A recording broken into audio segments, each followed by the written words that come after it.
Laissez-moi vous conter une histoire, c'est le titre de mon intervention. Alors en fait, c'est une toute nouvelle technique internationale qu'on teste aujourd'hui avec Gabriel. L'idée, c'est comment endormir une assemblée en moins de quelques minutes sans injection. Vous choisissez l'heure de la sieste et vous racontez une histoire. On va voir si ça marche. Vous savez que Freud, j'ai entendu parler ce matin de Freud, il avait essayé l'hypnose sans grand succès. La cocaïne, effectivement, est sans doute plus efficace. L'histoire, c'est effectivement d'abord une femme qui est à la fois conteuse, voilà pourquoi le titre qui a été choisi par Gabriel, à la fois conteuse et formatrice en gestion des émotions. Il est évident que ça m'a considérablement aidée dans cette expérience du chaos complet. Donc vous imaginez, voilà, cette femme, il est 17h, le 11 octobre 2011, et je sors de formation, j'arrive à l'hôtel, et mon mari m'appelle, avec la voix un peu grave des moments où je me dis, il est encore au boulot, quoi. Et il me dit, je viens d'avoir la police, Martin est tombé de 6 étages, Martin c'est notre fils qui a 18 ans, il est à la salpêtrière, on lui prodigue des soins. Voilà, il avait essayé d'en savoir plus, mais c'était cette phrase-là, on lui prodigue des soins. Tu es à Paris, parce que nous étions en Normandie, je faisais une formation à Paris, tu es à 5 minutes, appelle pour savoir exactement où il est, et vas-y. Mon histoire va commencer là. Alors, je vous entends, hein, c'est oh non, pas la famille. Hein, la mère, vous imaginez, Freud a bien travaillé le contexte de la mère qui arrive quelque part, c'est forcément un problème. Hein. Notre société française est très marquée par la psychanalyse freudienne. Donc effectivement, c'est quand même un peu pénible d'entendre les parents. Donc ce que vous pouvez faire, c'est, il y a La Casa del Papel qui est sortie aujourd'hui sur Netflix. Pour ceux qui le souhaitent, vous regardez sur votre téléphone, avec 2 règles, vous mettez des écouteurs et vous ne spoilez pas pour les autres. Ça marche ? Ce que je vais faire, c'est que je vais vous lire ce que j'ai écrit au bout de 2 ans. C'est des tout petits textes, vous allez voir, complètement désyntaxés. J'ai entendu que vous avez déjà eu un petit cours de littérature ce matin sur le mot cocaïne, comment c'est formé, etc. Donc on continue. Je vous lis quelque chose qui est presque d'ordre poétique, parce que c'était mon seul moyen d'écrire pour vraiment rendre compte des émotions vécues. Je vous lis une première fois le texte, ça dure 3/4 d'heure, 1 heure, et ensuite je commente pendant 2 petites heures. Ça vous va ? Et on aura 5 minutes de questions-réponses. Voilà. Pourquoi je choisis de lire ce texte-là pendant le voyez, ça y est, ça bafouille.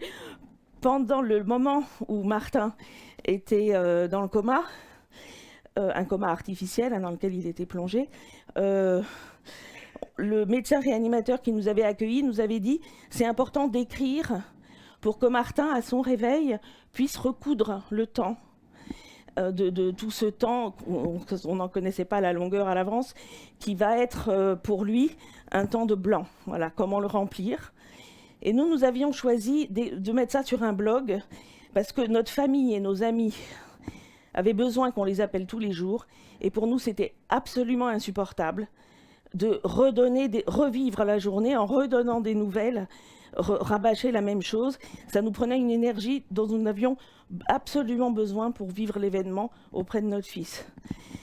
On aurait pu envoyer un mail groupé, on s'est dit que le mail, ça tombe. Je vous dis ça parce que c'est intéressant à donner comme conseil à des parents. Un mail, ça tombe dans les boîtes mail à des moments où les gens n'ont pas forcément envie d'avoir ces nouvelles-là. Même si on ouvre le mail, on voit de qui ça vient. Un blog, l'avantage, c'est qu'on on fait la démarche d'aller dessus. Mes beaux-parents allaient 20 fois dessus. Les amis de Martin ont fini par y aller, au bout d'un long moment, par y aller qu'1 fois par semaine, ce qui était bon signe. Ils reprenaient leur vie. Et voilà, ils prenaient contact de temps en temps, mais voilà, ils reprenaient leur quotidien. Ça, c'était rassurant pour nous aussi de voir ça. Donc, je ne vous lirai pas le blog, parce que ça a été pour nous, l'effet qui se coule de ce blog, c'est que tous les soirs, on écrivait quelque chose qui était le plus objectif possible. Ça veut dire que justement on se retire de l'émotion et on prend le temps de mettre à distance la journée, mettre à distance les nouvelles et de dire sans dramatiser et sans néantiser. Donc ça nous a vraiment aidé, mais ça ne vous apporterait rien sur les émotions qui étaient à l'intérieur. Je vous lis le texte. Vous pouvez démarrer la Casa del Papel. Le 91, je dois prendre. Je suis assise sur lit d'hôtel. Le 91, elle a dit au téléphone. Descendre arrêt Saint-Marcel et c'est là. Arrêt, sur lit assise. Mes pieds trouvent le 91. Des filles rient. Des dames s'assoient. Des gens rentrent du travail, sombres. J'ai les yeux ouverts grands pour mieux comprendre. Et j'aime entendre les filles qui rient. Salpêtrière. Elle m'ouvre. C'est vous la maman. C'est moi. Elle me gare dans une petite pièce sur une chaise, un créneau facile le long d'une table ronde. J'attends. J'entre. Temps tiré. Les pieds de tous les danseurs docteurs sont silencieux. Ils volent autour et sourient. Rapide, précis et calme. Et lui, au milieu couché, reste bien immobile sous les fils et tubes et seringues et docteurs qui flottent autour et dansent. Il fait souffle partout. Il fait souffle doux et sans bruit. Et dedans, le vent tempête s'arrête, ça pose.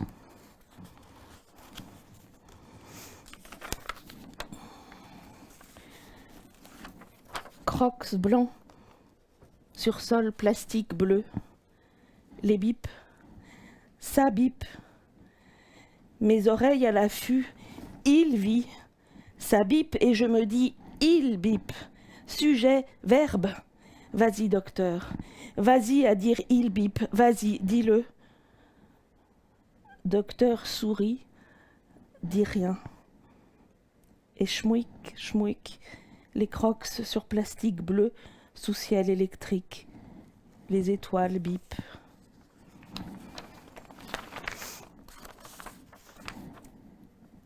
Au-dessus, dans ma tête, ça fait des phrases.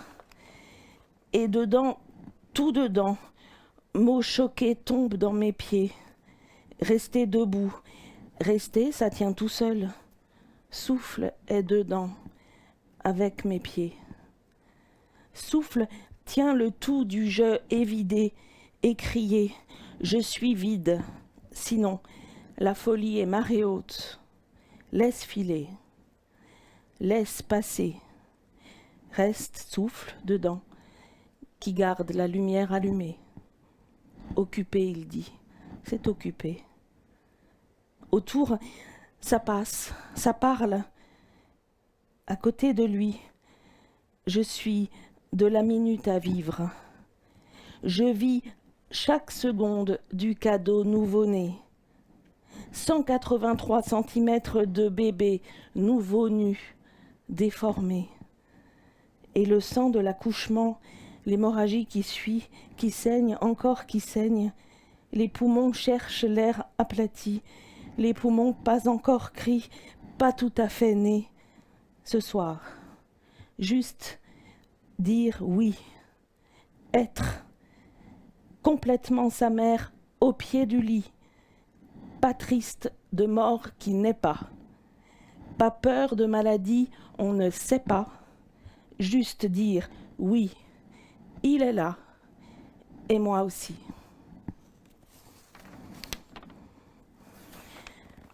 J'entends, voix sourde. J'ai soif, il dit. C'est lui, la voix rauque des couloirs de la maternité. Il vit, il parle, il demande. Pas donner à boire, non. Rien donner. Dire non. Premier mot à dire. Non. Les yeux disent oui. La main dit oui. Mère tigre, je chasse. Je cherche. Je demande. Et demande. Et quand? Et quand? Et je peux, juste une compresse, je peux dire. Ils disent oui. Matin du monde. Mère première. Une goutte. Juste une goutte encore.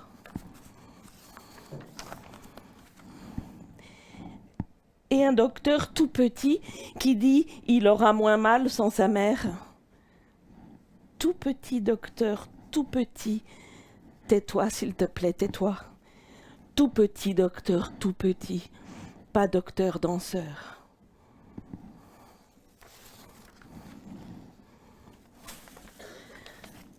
Je regarde aujourd'hui mes pieds sur le sable, les minutes collées l'une après l'autre, dessinent des mois à regarder le sol, le carrelage des couleurs en éclats laissés là-bas. Je regarde ses pieds sur le sable, oiseau tombé du nid, 2 fois couvé. Je le regarde, rendu au monde, relevé, il marche, et je lis dans ses pas mesurés, homme à vivre, à déplier.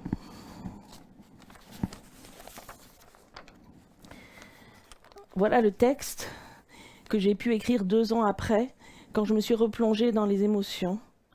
C'était pas faisable avant. Je pouvais pas me remettre, d'abord parce qu'il a fallu suivre cet enfant handicapé, revivre, vous avez entendu, j'ai vécu une 2e naissance, un 2e accouchement, et revivre une 2e adolescence, merci beaucoup. Ça avait déjà été compliqué la première. Donc j'ai écrit ça au bout de 2 ans, et je vais essayer de retrouver mes pages, voilà. Vous avez perçu le 91, c'est l'autobus qui va de Port-Royal à la Salpêtrière. Et dedans, je vois les filles qui rient. D'abord, je suis avec le coup de fil, je suis assise sur mon lit. J'ai pas pu bouger pendant longtemps. Et c'est vraiment mes pieds qui m'ont emmenée. J'étais dans ce que, comme formatrice des émotions, sur la gestion des émotions, je savais reconnaître, dans la stupeur, la surprise, qui dit à tout le corps stop, de façon à pouvoir mieux comprendre, pouvoir demander des informations. Et aimer entendre les filles qui rient, ça a été pour moi quelque chose qui m'a été donné, c'est-à-dire la capacité de voir ce qui allait. Dès la première minute, je me suis accrochée à ce rire qui s'est transformé en tous les petits sourires que j'ai reçus des médecins, des équipes. Tout ça, je l'ai cueilli comme ce que j'ai fait dans le bus. Accueillir les rires, c'est rester vivant. C'est rester s'accrocher à la vie. Je rentre à la Salpêtrière et vous avez vu, on me gare dans une petite pièce. Ça a été super d'avoir cette petite pièce. J'ai même eu le droit, on était dans l'ère pré-Covid, à une amie qui est venue me voir en attendant que mon mari arrive. Et j'étais pétrifiée par la peur que mon fils ait peur. Le fait qu'il meure ne m'a pas traversé l'esprit à ce moment-là, que ce soit possible. Le fait de savoir ce qu'il avait, on est venu me dire, on l'opère du bassin, ça m'a pas traversé. Je voulais savoir s'il avait peur, d'aller savoir pourquoi. C'est la seule chose qui comptait pour moi, vraiment. Et tant que j'avais pas réglé ça, on pouvait toujours m'expliquer des trucs médicaux, ça ne rentrait pas. Et donc est venu un ami qui est tombé d'une falaise, était tombé une dizaine d'années avant, et qui avait vécu le coma et qui a dit on sent l'amour autour de soi. Lui, il l'avait senti. On sent ça. Je ne sais pas si c'était vrai ou pas vrai, mais moi, je me suis dit, alors c'est ça que je fais. Si ça, c'est vrai, j'ai mon rôle, j'ai ma place, et il va sentir ça, il ne sera plus perdu. Vous avez entendu souffle aussi. Le souffle tient, le tout du corps est vidé. Je suis croyante, c'est le mot laïque pour dire j'ai senti une présence plus grande que la mienne. Voilà, moi j'appelle ça Dieu, appelez ça des forces qui sont données à la mer. J'avais l'impression quand je me levais le matin que dedans c'était, vous voyez les chamallows grillés, c'était tout liquide dedans, et je mettais une armure pour me lever. Je restais toute la journée sur 20 cm². à la tête de mon fils et j'allais me recoucher, je retirais l'armure, j'étais toute molle à nouveau. Les forces ne m'étaient données que par la vie, par le fait d'être mère aussi. Je me suis rendu compte qu'il y avait une grande différence entre père et mère dans cette histoire. Et ça m'était donné, j'ai mal au dos en permanence, etc. J'avais pas mal au dos à ce moment-là. J'étais capable, tant que j'étais à côté de lui, de rester debout. Au bout de quelques jours, l'équipe, gentiment, m'a donné un tabouret.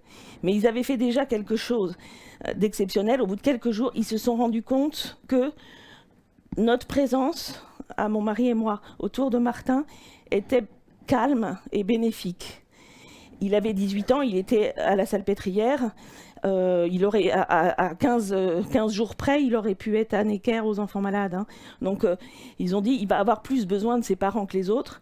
Et donc, quand il a été réveillé, il est resté encore 5 semaines en réa. Quand il a été réveillé, on nous a autorisés à être là en dehors de l'heure du matin et l'heure du soir, sans faire de pub. Mais voilà, il y a eu un passe-droit qui a été fait. On en a été très respectueux, mais surtout, ça a été formidable.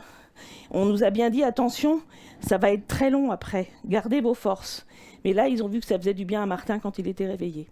Donc j'avais un tabouret et l'autorisation de rester. Ça a été, pour moi, j'ai de la gratitude, là, en vous le disant, j'ai une vague de gratitude encore. La peur, je dis que la peur, que je ressens de la paix. La peur, c'est en aller. Pendant le temps de coma, je dis ce mot coma qui n'est pas d'ailleurs, je pense, juste. Ça nous a été dit comme ça il y a 10 ans, mais il était sédaté, j'imagine que c'est ça, je ne sais pas le mot, on s'en fout. Bon, c'est pas cocaïne, en tout cas, j'ai bien compris que c'est pas le bon mot. L'angoisse qui aurait été possible a été repoussée par la place qui m'a été donnée, tout de suite, par l'équipe. Le fait de nous laisser une pièce quand il était aux urgences. Et puis, par exemple, j'ai été accueillie par une aide-soignante. Ça a été terrible de passer de la salle des urgences au service de réanimation, au bout de 3 jours. Parce qu'on a immédiatement fait son nid. C'était devenu chez moi, cette salle d'urgence. Il y avait mon fils et voilà, c'est ma maternité. Et puis il a fallu, et ça les médecins le savaient, que ce serait dur. Donc on m'a prévenu de ça. C'est extraordinaire de voir là tout ce qu'ils savaient sur être parent. C'était vraiment très très important pour moi. Et l'aide-soignante a dit quelque chose de capital. Elle a ouvert la porte. Elle a dit « Ne vous inquiétez pas, on touche Martin. Vous allez pouvoir le voir que 2 heures dans la journée, mais on est tout le temps avec lui et on le touche. » Pour une mère, c'est absolument capital. Voilà, c'est une aide-soignante. L'équipe, c'est, vous le savez, c'est tout le monde. Et l'équipe, ça a permis de sortir de la peur. Le problème d'avoir une équipe médicale, c'est que pour gérer la peur, le cerveau vous envoie l'annonce d'un besoin de contrôle. Si on contrôle ce qu'il y a, je peux calmer ma peur. Contrôler ce qui se passe dans une salle de réanimation, non, ça m'était retiré tout ce qui pouvait être fait à Martin. Et donc le fait de me donner une place et de me dire, la personne qui avait vécu, de dire on sent l'amour autour de soi, je pouvais exercer mon contrôle là-dessus. Et c'est ce que j'ai fait. Je dis à un moment, vous avez vu, j'entre dans temps tiré. Je suis passée de l'attente, au tout début, quand la première nuit, on dit attendez là. J'avais jamais autant attendu depuis la maternelle. Vous savez, si vous avez vu des enfants petits, ils attendent pour faire pipi, ils attendent pour mettre les chaussures, ils attendent pour qu'on leur boutonne on attend tout le temps à la maternelle. Eh bien, on est réduit à la maternelle, aux urgences. On attend, on est à la merci de la maîtresse qui vient mettre les boutons. C'est vraiment l'impression que ça m'a fait. Il y a une infantilisation d'un coup et il faut regrandir, il faut reprendre sa place de mère. Et on nous l'a donné. Avec cette place, j'ai pu reprendre le seul contrôle qui était bon et pour l'équipe médicale. Il ne s'agissait pas d'empiéter sur son travail et sur mon cœur de mère. Quelle heure il est, Gabriel ? On s'en fout ? D'accord. Euh, Vas-y, dis-le, docteur, vas-y. Docteur sourit, dis rien. C'est vachement important. Alors, il n'y avait pas les masques, hein, donc on voit mieux quand même le sourire. Mais comme mère, j'étais une éponge à émotions et tout ce qui était dit par les yeux, par le... Tout rentrait. 80% de ce que vous êtes, vous le savez si vous avez fait des cours de communication, 80% de ce que vous êtes est envoyé au public. Il n'y a que 20% de ce que vous, enfin, ce que vous dites, c'est que 20% du message. Donc le médecin qui très vite vous donne l'information et pense vous l'avoir dit, on m'a fait ça moi.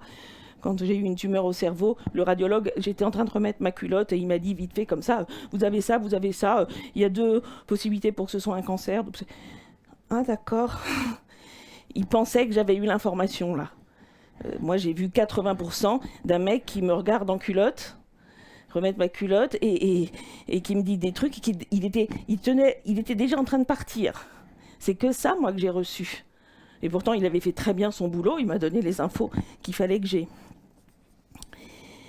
Et là, cette équipe, elle était dans l'empathie. L'empathie, c'est pas de la pitié. C'est très important parce que avoir pitié de quelqu'un, c'est lui donner un rôle de victime. J'étais pas une victime de la vie. J'étais la mère de Martin et j'avais un rôle à jouer dans ce combat. J'étais pas une victime, sinon j'ai déjà perdu. Donc la pitié, c'est non. Et c'est pas non plus de la compassion. Compassion, hein, on revient à cocaïne, l'étude des mots. Compassion, c'est passion, souffrir. Con, ça veut dire avec, en fait. Donc compassion, souffrir avec, c'est non. Que vous, ça vous fasse de l'effet et que vous souffriez aussi, c'est possible. Mais c'est pas dans cette émotion-là qu'il faut vous mettre. Vous êtes en tant que professionnel, vous vous débrouillez, c'est pas mon affaire, mais ce que les parents ont besoin de sentir, c'est que vous gérez vos émotions, vous n'allez pas les faire vivre. En revanche, vous savez ce qui se passe et vous accueillez l'émotion de l'autre. Ça a été formidable. Une équipe, si vous avez l'occasion de faire des stages à la Salpêtrière, je ne sais pas s'ils sont encore comme ça, mais extraordinaire. Donner à boire. Le fait qu'on me dise non, vous avez vu, j'ai pas besoin de vous commenter. Que le premier mot que je réponde à mon fils, c'est non, ça n'a pas été possible en fait. Ils ont vu la tigresse, je pense. Voilà, j'ai dit ça. Le docteur tout petit. 2 exemples de docteur tout petit. Docteur danseur, vous avez compris ce que c'est. Hein, cette espèce de truc précis, calme. Une danse, c'est-à-dire une chorégraphie. Je sentais que tout le monde dans l'équipe, c'est ça qu'on voit, connaît sa danse, sa place. C'était fluide, c'était magnifique. Imaginez-vous, je rentre pour voir mon fils, tout gonflé par le liquide que vous lui injectez, je sais pas quoi, je l'ai pas reconnu, le nez cassé, tout cassé. Et moi, ce que j'ai vu, c'est pas mon fils, c'est cette danse. Vous êtes magnifique à voir, mais dansez. Ça a été une vague de choses paisibles. Et si on s'ouvre à l'émotion, alors j'avais la chance de pouvoir le faire, je me demande d'ailleurs, en vous racontant ça, si ce ne serait pas utile de coacher les parents sur la gestion des émotions, pour qu'ils puissent tenir ce rôle qui leur est donné d'aimer leur enfant sans se laisser détruire. Alors, un exemple de docteur tout petit, pas docteur danseur. Je ne dis pas le nom de l'hôpital, c'est laid, c'est pas à la Salpêtrière. Il a été opéré des poumons. Et quand il s'est réveillé, il se plaignait de la douleur. Je crois que c'est une opération, on lui a recollé, on a gratté le poumon, on lui a recollé, je ne sais pas quoi. Bon, je crois que ça fait mal quand on se réveille. C'est ce que m'a dit le docteur réanimateur qui, lui, avait été opéré des poumons à la Salpêtrière. Elle m'avait dit que ça faisait vraiment mal. Elle savait. Visiblement, le petit docteur qui a opéré Martin ne le savait pas. Et donc, je l'ai entendu dire, dans le couloir, je l'ai entendu, ça veut dire que c'était pas loin. J'étais à côté de Martin, il a dit il faudrait que les parents partent, et quand ils seront partis, il aura moins mal sans sa mère. C'est d'une cruauté sans nom. Et c'est d'une très grande bêtise. C'est penser qu'il y a un stéréotype de mère, que toutes les mères qui stressent leur enfant, ça veut dire toutes les mères sont comme ça? Qui sont les équipes soignantes pour penser un truc pareil, pour réduire la mère unique qu'ils ont devant eux à un stéréotype qu'on se fait? C'est d'une cruauté sans nom. Laissez les parents faire partie de l'équipe et donnez-leur, peut-être avec un coaching, je ne sais pas, les moyens de faire partie de l'équipe. Je comprends que ça gêne des parents, je comprends. Mais c'est nous qui vivons pendant 10 ans après avec ça. Je l'entends encore dire ça, il aura moins mal sans sa mère. C'est une blessure à vie. Tout le cadre qui avait été fait par la Salpêtrière s'écroulait. On me retirait ma place. Il y en a eu un autre, le chirurgien orthopédique. Ça y est, j'arrête. Juste, c'est la fin. Ça tombe bien. Chirurgien orthopédique qui a dit des tas de trucs. On était en larmes, Martin et moi. Et le réanimateur est venu après dire « Ah, vous avez dû voir l'orthopédiste. » Je vais traduire ce qu'il a dit. Il avait juste dit « Oh ben, il ne marchera pas. » Il marche. Et juste la fin, homme à vivre, à déplier, c'était retour vers le futur. Et c'était avec une immense gratitude pour l'équipe de réanimation de la Salpêtrière. Et une immense gratitude de vous voir tous, malgré le Covid et tout le bazar, avoir envie de continuer. Parce que j'imagine que ce qui a été vécu là, c'est pas ce que vous pouvez vivre avec les familles avec le Covid. Voilà. Ça y est.